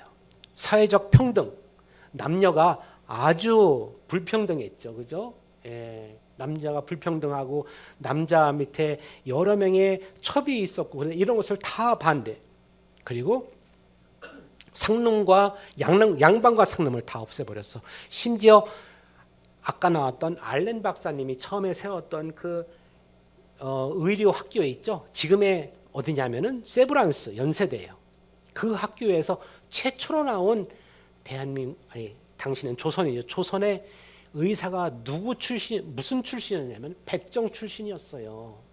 그 정도로 우리나라를 개화시킨 분들이 바로 이 미국의 선교사들은요, 상당히 우리나라에 정말 호감을 가지고 있었고 우리나라도 상당히 그분들에게 호감을 갖게 돼요. 그래서 우리나라가 천주교는 미리 들어왔지만 별로 많이 전파가 안 됐고, 개신교는 우리가 이렇게 성락교회 하나만 보더라도요, 대단한 정말 그 영향을 끼치고 있죠. 그래서 이러한 정신 하에서 우리가 당시에 이제 곧바로 일제 시대가 오게 되고 거기에서 독립을 하게 되면서 우리나라가 저 북한과는 달리 자유민주주의라는 이런 체제로 바로 이때 교육을 받으셨던 분 중심으로 해서 새로운 나라가 이제 서게 되는 겁니다. 청교도 신학자들에 대해서 얘기를 하려고 그러는데, 청교도 신학자들은요, 이제 그 존 버년과 이제 다음 장에 리차드 박사라는 사람들이 있는데, 이 사람들에 대해서는 제가 다 설명을 하지 못할 것 같아요. 다음 차례가 있기 때문에. 근데 이분들은 정말 청교도들은 우리가 앞에서 이제 봐왔듯이 어려울 때, 그죠? 예. 국가 종교로부터 많은 핍박을 당할 때 이들은 정말 참다운 진리를 전파하려고 했던 그런 분들이에요. 그래서 리차드 박스터의 그런 많은 그러한 이게 저작물이나 이런 것들이 있는데, 이분들의 이 리차드 박스터가 제가 여기서 뭐 설명을 하려고 그러는데 무엇을 설명을 하냐면요, 뒤로 좀 많이 넘겨주셔 보실래요? 그래서 우리의 관심을 끄는 내용, 이것도 그냥 넘겨주시고요. 그 다음에 교회의 다양성에 대해서 이야기합니다. 다양성. 그래서 그리스도인들은 나이와 위치가 다르고, 지체들은 믿음의 분량이 다르고, 지체들은 다른 은사와 능력을 가지고, 용모와 성품이 다르고, 영적인 건강의 정도가 달라요. 그래서 다음 장에 보시면은 그리스도의 교회와 대의에 있어 유익함과 유용성이 각 지체들이 다 다르다. 여러분들이 최소한 조장 이상 하신다면 이거는 꼭 머리에 넣어놓고서 각 영혼들을 이제 대하시기 바랍니다. 물론 지금 다 이미 그렇게 잘 하시고 있을 줄 압니다. 그래서 각 지체 맡은 바 임무가 달라요. 그래서 각기 다른 영광을 갖게 됩니다. 다음을 보면요, 이것도 그냥 넘어가게 되고요.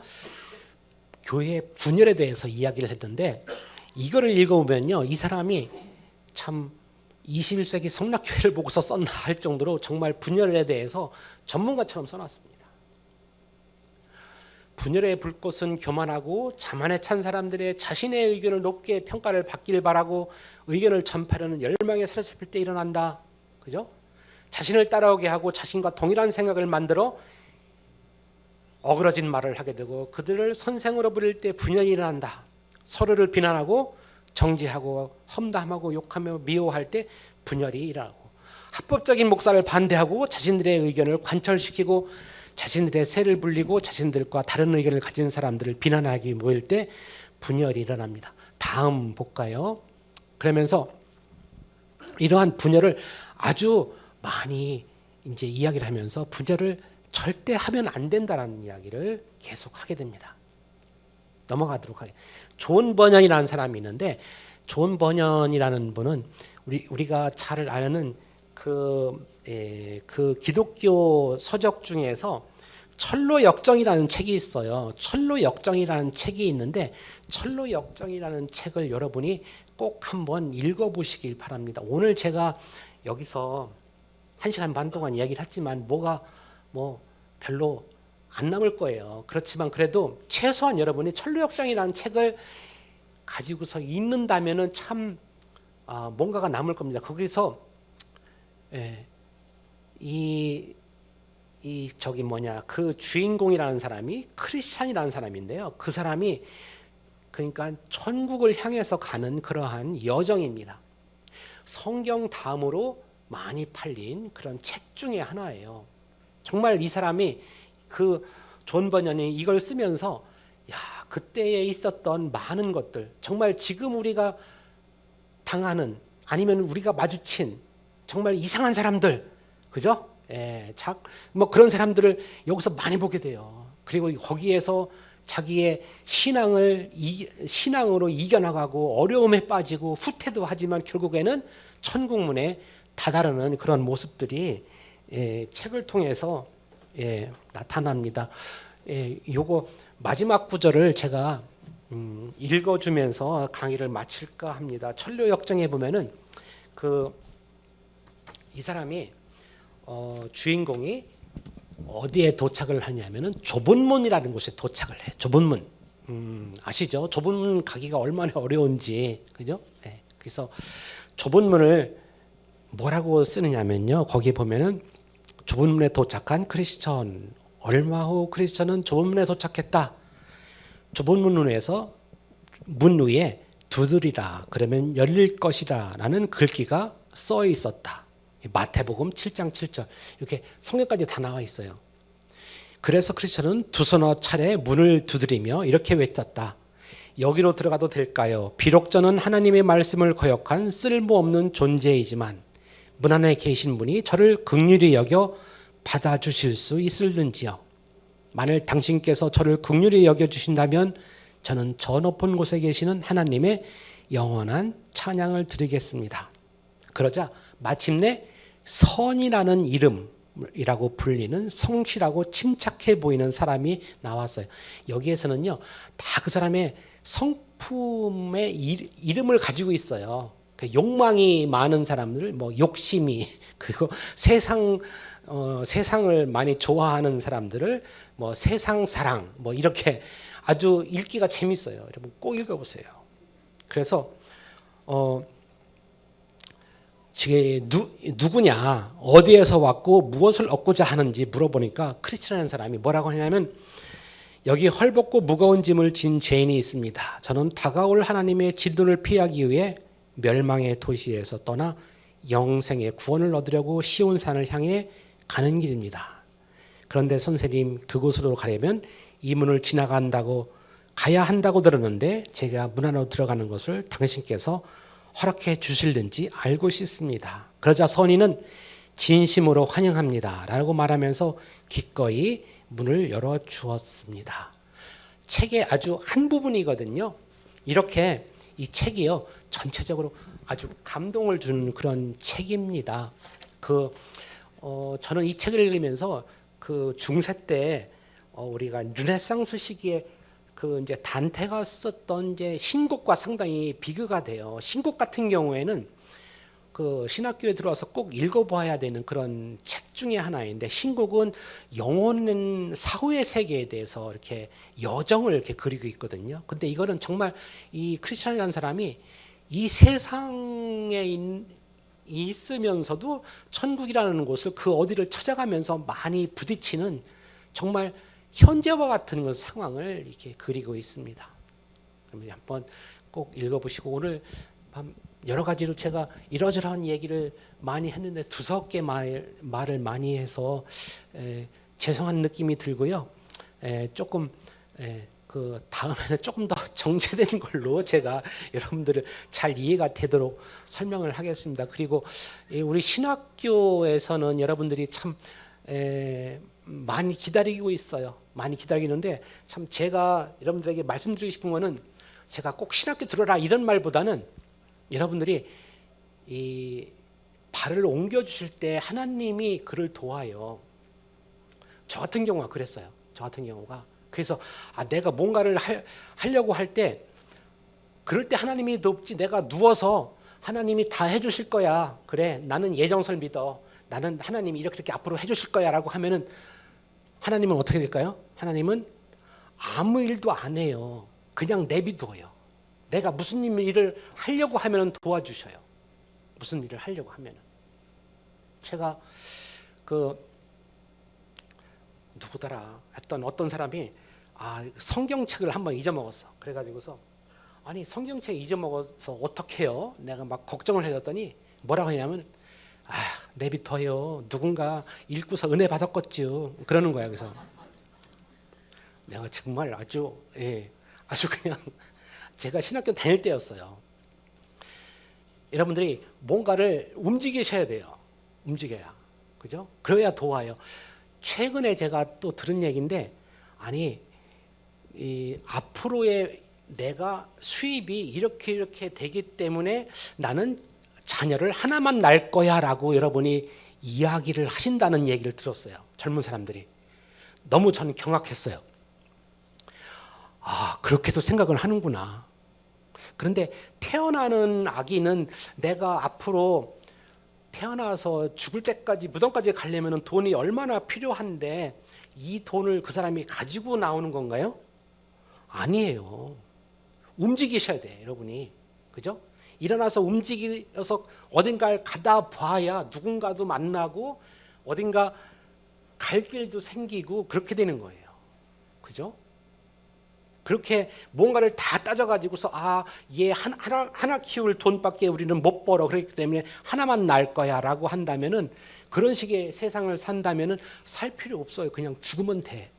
이 자리에서. 딱 진짜예요. 그런 너무 계산적인 거를 생활을 안 하셔도 돼요. 제가 왜 그러냐면요, 제가 유학 갈 때 제가 생각을 해봤어요. 유학 갈 때 내가 유학 가서 최소한 몇 년 동안 살아야 되는데 이때 쓸 돈이 이렇게 해서 얼마가 필요하겠구나라고 생각을 하니까 죽고 싶은 거야. 왜? 그런 돈이 없을 뿐만 아니라, 그죠? 그리고 가서 조금 가지고 온 돈이 차츰차츰 통장에서 빠져나가는데, 이거는요 정말 자기 살을 그러는 것 같아요. 근데 어때요? 저가 이렇게 하고 왔잖아요. 그죠? 미리 모든 것을 준비해서 준비해 주시면은 제가 나갈게요 라는 것은 아니에요, 여러분. 내가 움직일게요. 하나님 저를 도와주세요 하고서 가시면 돼요. 제가 신학교에 꼭 들으라는 얘기가 아니라 모든 여러분의 생활에서 그렇다는 거예요. 내가 움직일 때 하나님이 도우시는 하나님을 여러분은 체험하시기를 예수의 이름으로 축원합니다. 예, 감사합니다. 예, 기도로 마치도록 하겠습니다. 하나님 아버지 감사합니다. 우리 모두가 정말 천국에 갈 때까지 우리의 생활과 모든 것을 주관하시는 주님, 우리의 생각과 아버지 정말 우리의 행동 하나하나까지 모두가 주님께 영광 돌리는 나 영혼이 되게 해주시고, 그로 말미암아 우리가 더욱더 주님을 사랑하고 나로 말미암아 내 주위에 있는 사람들이 더욱더 정말 진짜 참 크리스천의 생활을 잘 영위해 나갈도록 우리를 인도해 주시고, 우리 사랑하는 교회와 감독님과 또한 학교를 우리가 잘 섬기며 또한 나 영혼이 주님 안에서 영혼적 생활에 성공하는 우리 모두가 되도록 축복해 주시옵소서. 예수 그리스도의 이름으로 감사하며 기도합나이다. 예, 수고 많으셨습니다.